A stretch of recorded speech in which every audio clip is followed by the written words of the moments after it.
4장 1절로 6절입니다. 한 절씩 교독해서 읽도록 하겠습니다. 사랑하는 자들아, 영을 다 믿지 말고 오직 영들이 하나님께 속하였나 분별하라. 많은 거짓 선지자가 세상에 나왔음이라.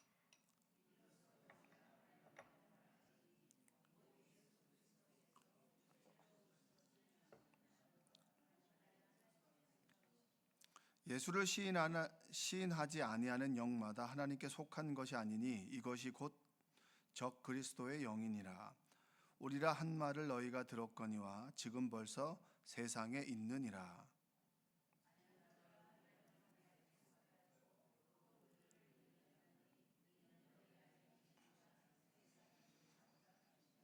그들은 세상에 속한 고로 세상에 속한 말을 하매 세상이 그들의 말을 듣느니라. 우리는 하나님께 속하였으니 하나님을 아는 자는 우리의 말을 듣고 하나님께 속하지 아니한 자는 우리의 말을 듣지 아니하나니 진리의 영과 미혹의 영을 이로써 아느니라. 아멘. 오늘도 하나님의 은혜가 여러분의 삶 가운데 함께 하시기를 주님의 이름으로 축복합니다. 이 사도 요한이 그 말씀을 전하는 시기, 그때에 이제 기독교 초기에 가장 그 유행했던 이단 중에 하나는 영지주의라고 하는 게 있습니다. 영은 고귀하고 육은 소위 말하면 이제 더럽다, 뭐 이런 거죠. 그래서 영은 최고, 육은 좀 하등한 걸로.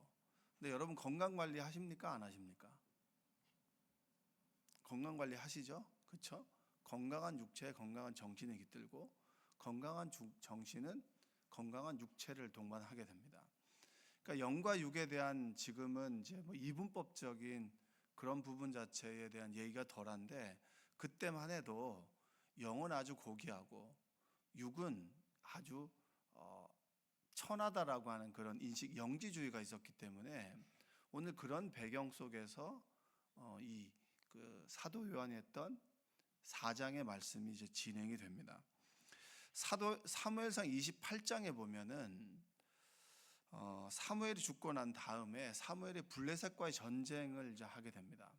하게 되는데 사무엘이 너무 두려웠어요. 너무 두려워서 기도했습니다. 기도했는데 본인의 기도도 응답하지 않고 주변에 아는 이제 선지자를 통해서도 우리가 전쟁에서 이길 것인가 질 것인가를 물어봤는데 아무도 응답하지 않고, 자기가 할 수 있는 우림과 둠밈 모든 것을 동원했는데도 하나님의 이야기를 들을 수 없었어요. 이길 수 있는가 없는가. 그래서 그가 박수무당과 점치는 사람을 다 쫓아내고 죽이고 난 다음에 두려움에 쌓여가지고 어떤 것도 응답을 들을 수 없으니까 그가 박수무당을 찾아갑니다. 사무엘상 28장에 요즘에 TV 보면은 무당들 많이 나오잖아요. 그렇죠? 요즘에는 이제 점치는 것이 하나 트렌드처럼, 하나의 그냥 문화처럼 이제 TV에서 많이 소개하는데 똑같은 거예요. 사울이 변장을 하고 가요. 변장을 하고 박수무당을 섭외해가지고 찾아갑니다. 찾아가서 불안해하는 사울이 엔돌에 사는 신접한 여인에게 점을 치는 내용이 나옵니다. 사무엘상 28장이에요. 나중에 한번 읽어보시면 헷갈립니다. 우리가 많이. 사울이 변장하고 몰래 그 여인의 집에 찾아갔을 때 한번 읽어볼까요? 한번 읽어보겠습니다. 28장 13절 사무엘상 20. 왕이 그에게 이르되 두려워하지 말라. 내가 무엇을 보았느냐 하니 여인이 사울에게 이르되 내가 영이 땅에서 올라오는 것을 보았나이다 하는지라. 이렇게 나옵니다. 이게 좀 이후의 부분인데 그 이 신접한 여인이 되게 두려워합니다. 왜냐? 사울을 보는 즉시 내가 죽을 것 같아가지고. 왜냐? 사울이 그 전에 박수무당과 신접한 여인을 다 죽이거나 아니면 쫓아냈거든요. 그러니까 변장하고 왔지만 이 여인은 사울이라고 하는 것을 알았습니다. 그래서 두려워하면서 무당을 죽인 것을 상기시키면서 두려워할 때 이 사울이 사무엘의 영을 좀 불러 올리라고 합니다. 사무엘이 그때 죽었거든요. 죽었는데 사무엘의 영을 불러 올려서 우리가 도대체 전쟁에서 이길 것인가 질 것인가를 좀 알게 해달라고 합니다. 그럴 때 아까 우리가 읽었던 28장 13절은 다시 한번 읽어보겠습니다. 이 내용을 알고 보면 왕은 사울이죠. 왕이 그에게 이르되 두려워하지 말라는 신접한 여인에게 얘기하는 겁니다. 내가 무엇을 보았느냐 하니 여인이 사울에게 이르되 내가 영이 땅에서 올라오는 것을 보았나이다 하는지라. 그리고 13절 이후에는 무슨 내용이 나오느냐?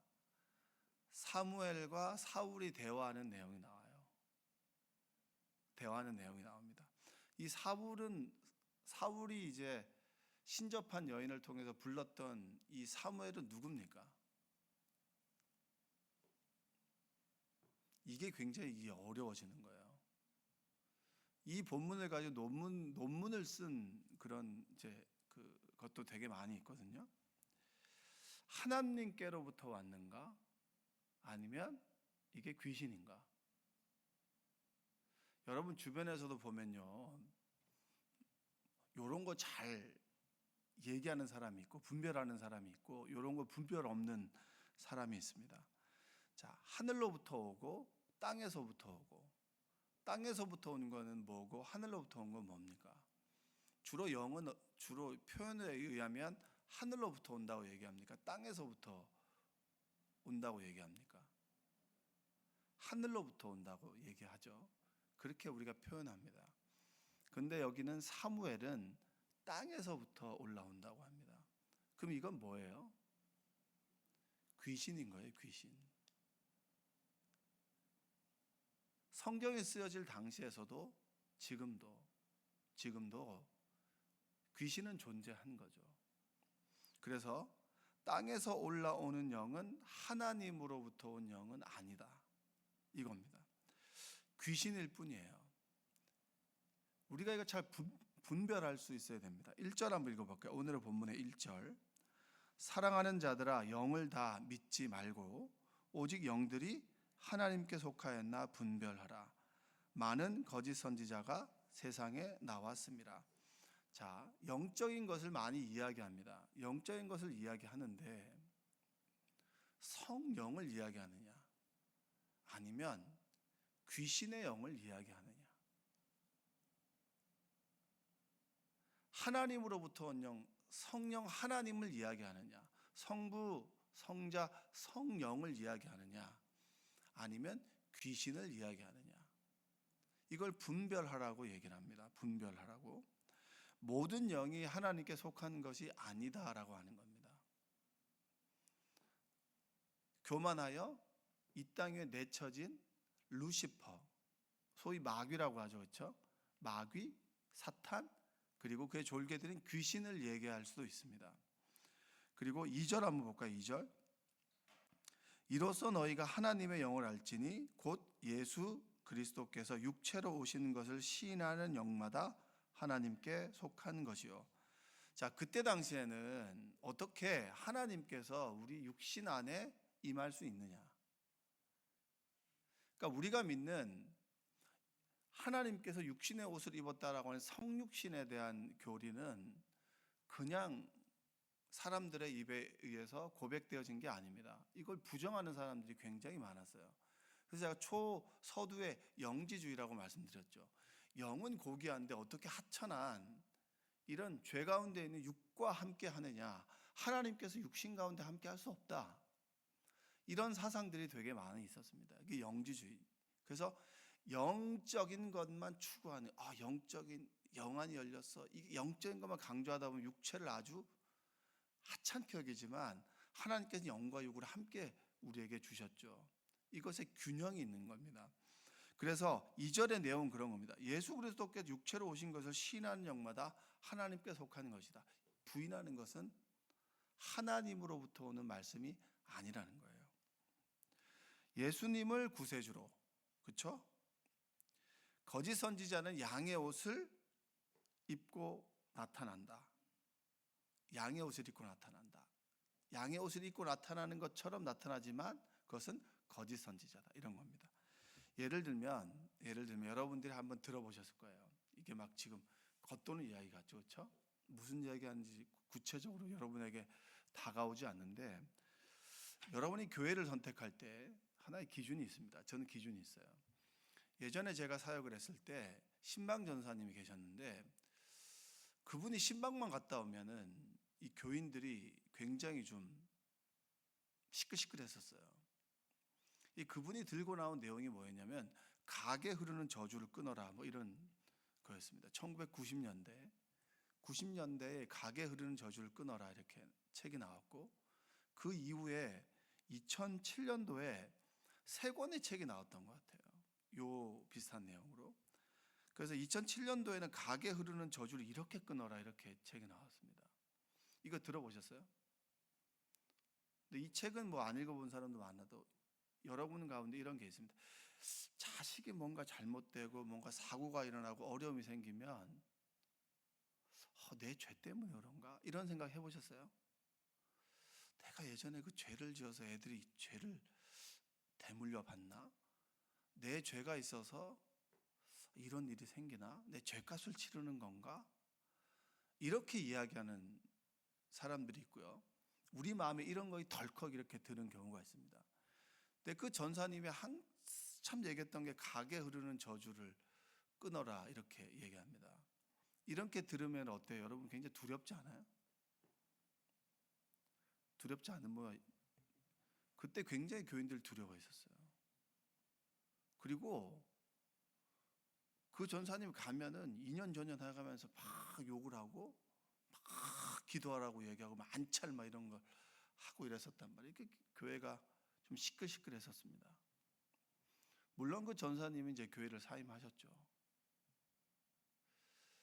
각에 흐르는 저주가 있나요, 없나요? 왜 대답을 못 하세요? 각에 흐르는 저주가 있어요, 없어요? 예수를 믿고 난 다음에 우리가 예수를 믿고 하나님의 자녀가 된 우리에게 각의 저주는 없는 거예요. 로마서에 나오는 이전 것은 지나갔으니 보라 새 것이 되었다. 근데 끊임없이 우리를 이것으로 흔드는 사람들이 있습니다. 그렇죠? 지금 교회도 마찬가지. 교회들도 보면 이런 걸로 사람들을 자꾸 조종하고 두려움과 염려와 그리고 죄의식을 심어주는 그런 사람들이 있더라. 이건 하나님으로부터 온 겁니까? 아니면 아닌 겁니까? 아주 심플하게 얘기하면은 하나님으로부터 온 것은 아닙니다. 그래서 어느 장로교에서는 분명하게 얘기해요. 이것에 대해서 이단시합니다. 자, 하나님을 믿고 하나님의 자녀가 되었으면 아버지로 인해서 오는 평화가 있습니까? 두려움이 있습니까? 우리는 귀신은 두려워하는데, 자, 여러분이 무당한테 한번 찾아간다고 생각해 보면 덜컥 두려움이 드는 건 뭐냐면, 내가 이 죄 지은 거에 대해서 이 사람이 알면 어떡하나? 라고 하는 두려움을 갖게 됩니다. 조정당하죠. 구술해야 된다, 뭘 해야 된다. 끊임없는 귀신의 영은, 그리고 사단의 영은 두려움을 줍니다. 근데 하나님의 영은 무엇을 줍니까? 평안과 기쁨과 감사를 줍니다. 우리가 어떤 교회 가고 어떤 메시지를 들었을 때 두려움이 찾아오게 됩니다. 그것은 하나님께서 함께 하시는 게 아니에요. 우리는 죄에 대한 용서를 받은 하나님의 자녀입니다. 할렐루야. 예수님께서 십자가에서 죽으심으로 인해서 우리의 죄를 용서해 줄 수 있는 길이 열렸습니다. 그래서 우리의 죄를 용서해 주셨어요. 물론 우리의 죄의 습성과 죄를 지었다는 것이 아예 사라지는 것은 아닙니다. 그러나 하나님께서는 너희를 죄인으로 보지 않고 하나님의 자녀로 보고, 그리고 죄를 용서했다라고 해서 법정에서 땅땅땅 당신은 죄가 없습니다라고 선언해 주신 것이 바로 우리가 고백하는 구원입니다. 할렐루야. 그러면 우리가 하나님을 찬송하면서 두려움 가운데 찬송합니까? 기쁨과 감사 가운데 찬송합니까? 기쁨과 감사죠. 영을 분별할 때 우리 안에 기쁨과 감사가 넘칩니다. 용서받은 의인으로 하나님께서 우리를 여겨주시고 우리 안에 기쁨과 감사가 넘친다면 우리는 성령의 인도함을 받는 것이고, 끊임없는 두려움과 염려와 근심이 찾아온다면 성령입니까? 아니면 마귀의 영입니까? 그렇게 분별하시라는 거예요. 가게 흐르는 저주는 없어요. 예수 그리스도를 믿고 난 다음부터는. 예수 그리스도를 믿지 않은 사람에게는 그게 유효할 수 있습니다. 그러나 주님의 십자가의 보혈로 우리는 죄 사함을 얻었고, 그리고 하나님의 자녀가 되었고, 고아와 같은 삶이 아니라 아버지의 집에서 주님과 함께 살아가는 우리가 어떤 저주가 하나님과 함께 하겠습니까? 이것을 강조하고 이것으로 우리를 흔드는 사람이 있다면 그 사람은 멀리 하셔야 돼요. 멀리 하셔야 하고 그 교회는 멀리 하셔야 됩니다. 하나님의 영으로 충만하고, 그리고 죄인에서 의인이 되고, 고아와 같은 우리의 삶이 하나님의 자녀가 된 삶으로 기쁘고 감사하고, 염려와 근심과 두려움 가운데 주님의 전을 찾아왔지만 말씀을 듣고 기도하는 가운데 희망과 소망이 생기고 평안과 기쁨이 생긴다면 우리는 하나님과 함께하는 것입니다. 3절 한번 읽어볼까요? 3절 예수를 시인하지 아니하는 영마다 하나님께 속한 것이 아니니 이것이 곧 적그리스도의 영이니라. 오리라 한 말을 너희가 들었거니와 지금 벌써 세상에 있느니라. 있다고 얘기합니다. 4절 자녀들아 너희는 하나님께 속하였고, 뭐라고 얘기합니까? 우리는 어디에 속하였다고요?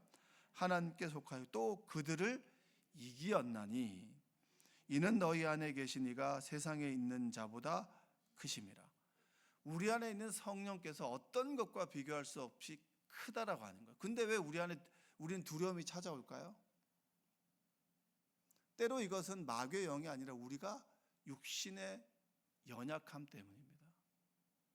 하나님께서 끊임없이 우리에게 평안과 기쁨과 그리고 세상에 대한 두려움이 아닌 승리하였다라고 하는 메시지를 주지만 우리는 끊임없이 연약하여서 하나님께 붙어 있느냐 아니면 세상 속에 넘어가느냐, 그것에 따라서 우리가 기쁨과 감사하냐 두려움과 염려냐. 그래서 늘 주님과 동행하는 삶, 하나님과 함께하는 삶, 그분을 의지하는 삶 자체가 평안과 기쁨이 되는 것입니다. 그래서 5절 그들은 세상에 속한 거로 세상에 속한 말을 하며 세상이 그들의 말을 듣느니라.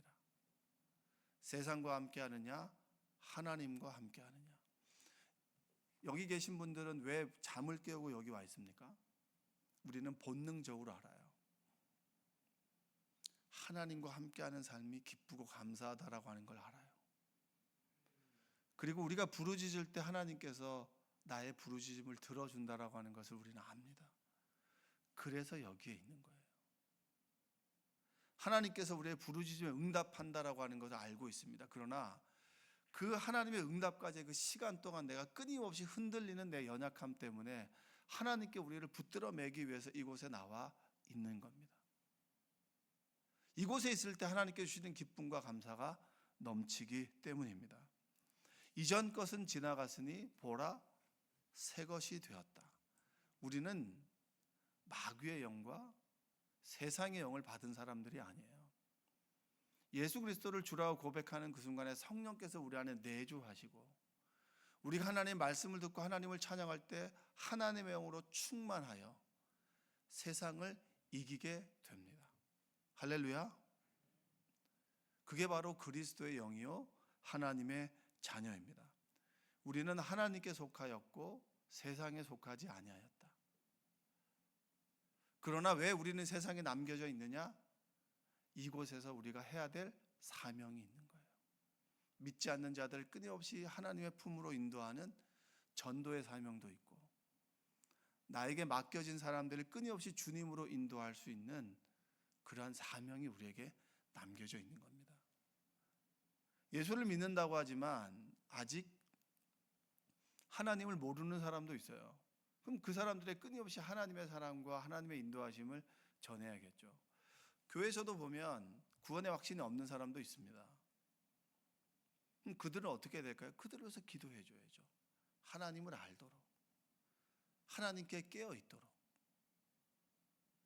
말씀을 모른다면 양육으로 계속 인도하고요.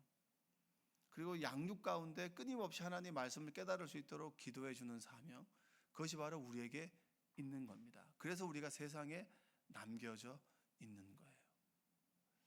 자, 제가 들어보면요, 다양한 신앙의 칼라들이 있어요. 기도하지 않으면 안 돼. 계속 이걸 강요하고요. 무언가 끊임없이 우리를 강요하는 그런 교회들이 있습니다. 분별하셔야 돼요. 끊임없이 우리를 묶어두려고 하는 사람들이 분별하셔야 됩니다. 하나님의 자녀임에도 끊임없이 죄의식을 심어주는 데가 있습니다. 분별하셔야 돼요. 하나님의 영은 성령의 9가지 열매, 온유, 기쁨, 감사, 사랑, 예수님을 믿음으로 우리 안에 그것으로 인해서 기쁘고 감사해야 돼요. 근데 끊임없이 두려움을 심어주거나 그것은 세상의 영이지 하나님의 영이 아니다.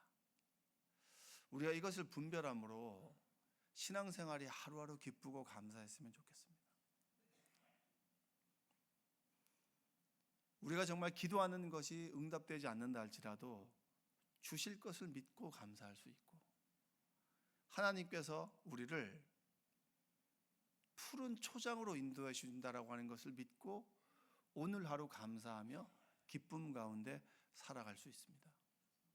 꼭 이루어져야 될 것들을 놓고 기도합니다. 그러나 나의 원함이 아니라 하나님께서는 가장 좋은 것을 가장 좋은 때 가장 좋은 방법으로 주신다라고 하는 것을 믿고 오늘 하루를 기쁘게 살아갈 수 있는 것, 하나님의 영으로 충만한 겁니다. 두려움과 근심과 염려는 하나님께서 주시는 거 아니에요. 물론 성령의 탄식도 있습니다. 내가 하나님과 함께 있지 못하고 세상으로 함께 갈 때 성령께서 우리 안에서 탄식하시는 것, 그것은 분명히 하나님께서 인격적으로 우리를 깨닫게 하세요. 알 수 있습니다. 왜냐? 하나님은 인격적이기 때문입니다. 어린아이에게는 어린아이의 언어로 말씀하시고, 미국 사람에게는 미국 말로 하시고, 한국 사람에게는 한국말로 우리를 깨닫게 해주시죠. 그게 성령의 인격적이라고 얘기하는 겁니다. 인격적인 하나님께서 오늘 여러분과 함께 계십니다. 세상을 두려워하지 마시고 염려하지 마시고, 여러분이 지금 하루를 살아갈 때 내가 어디에 속해 있나, 세상의 영에 충만한가 하나님의 영으로 충만한가 분별하심으로 세상을 믿음으로 넉넉히 이기는 오늘 하루가 되시기를 주님의 이름으로 축원드립니다. 기도하겠습니다. 사랑과 은혜가 풍성하신 아버지 하나님 감사합니다. 세상의 영이 아닌 하나님의 영으로 충만하게 하여 주옵소서. 하나님의 영을 분별할 수 있는 분별력을 허락하셔서 세상에 치우치지 않고 마귀와 사탄에 치우치지 않고 하나님께 주시는 기쁨과 감사로 하루하루 살아갈 수 있도록 도와주옵소서. 우리는 연약하여 넘어질 때도 있으나 하나님께서 우리를 붙잡아 주심을 믿고 당당하게 살아갈 수 있도록 하여 주옵소서. 끊임없이 우리를 죄의식 가운데, 두려움과 염려 가운데 우리를 집어삼키는 그런 마귀의 영을 물리치게 하여 주시고, 예수 그리스도의 십자가의 영, 그리고 하나님의 영으로 충만한 우리가 되게 하여 주옵소서. 또한 우리 주변에 하나님의 영을 분별하지 못하고 살아계신 하나님을 느끼지 못하며 구원에 확신이 없는 우리의 이웃들이 있습니까? 그들을 위해서 기도함으로 하나님의 영으로 충만하게 함께 주님을 예배하는 삶이 되도록 도와주옵소서. 예수님의 이름으로 기도합니다. 아멘.